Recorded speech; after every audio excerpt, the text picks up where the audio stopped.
Hey guys, welcome to my new video, and since I'm posting more and more photography work not only on YouTube but also on my DeviantArt page, I'm getting an increasing amount of questions about what gear I started with, what gear I use now, pricing, and if I can recommend anything. So I'm just going to be going over a little bit of everything in this video. It should be quite long, should be a bit random, but I hope you enjoy anyway. So to start things off, the camera and the lens I'm using to film this video is the Canon 550D or the Rebel T2i and the 18-55 kit lens. Now this was my first camera and lens, and I was using this camera body up until about 2 or 3 months ago when I got my new one, which you can see in front of me here. Now this is a very good entry-level DSLR, and I think I paid about $1,200 about 2 years ago for the kit.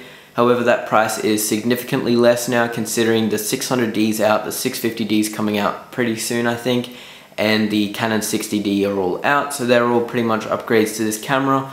So this price isn't really that high anymore, and I definitely have a look at it if you're looking at a cheap alternative to getting into DSLR photography or video work. So now moving on to the camera body and equipment I use now. As you can see in front of me here, I've got the Canon 5D Mark III. Now this has been out for about 2 or 3 months now, and I'm pretty sure the Australian retail price is about $3,500 for the body only, so no lens. Now this has been an incredible camera. Stepping up from an entry level to a professional level camera has been amazing.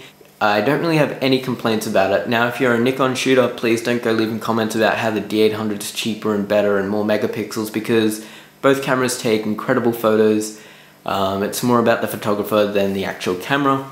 So whichever way you go, Canon or Nikon or any other brand really, I'm sure you'll be happy with the camera you choose and the camera you have, because all DSLRs pretty much take amazing pictures. Okay, so now moving on to the lens that is on the camera. This is the 24-105L lens by Canon, and it is the lens that comes with the 5D Mark II and III as a kit lens. However, I didn't get this lens with the camera. I did buy it separately about a year to a year and a half ago, and it's been an incredible lens.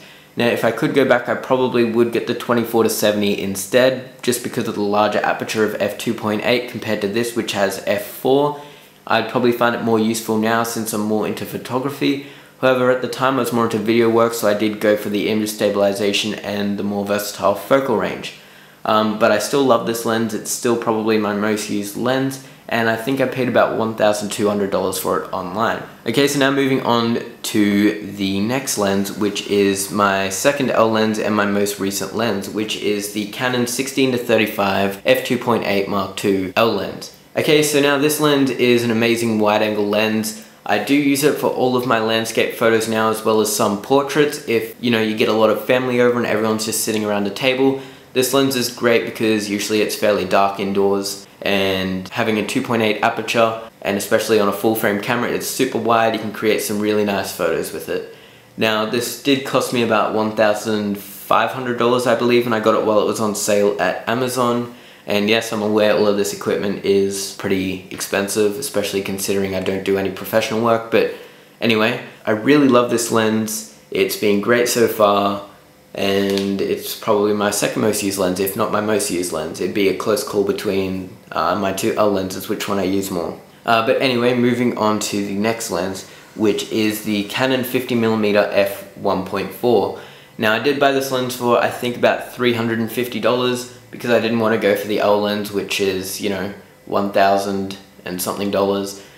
This is a good mid-range, I thought, between the 1.8 and the 1.2, and it creates beautifully sharp images. I don't really have any complaints about this lens. Now moving on to the last bit of equipment I use, and that is an extension tube. Now what this does is you put it between the lens and your camera body. It just screws into place, and what it does is it pretty much puts the lens further away from the sensor, and it pretty much allows you to minimize your focusing distance to get really close-up macro shots.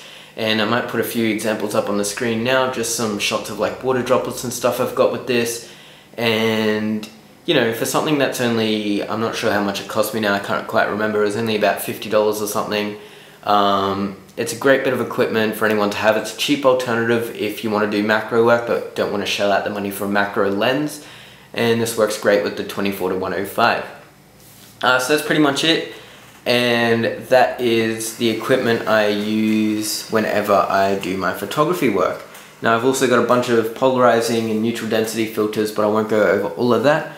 So thanks for watching. If you have any questions or any concerns about anything, leave them in the comments and I'll be happy to answer them. So thanks for watching, and I will see you in the next video.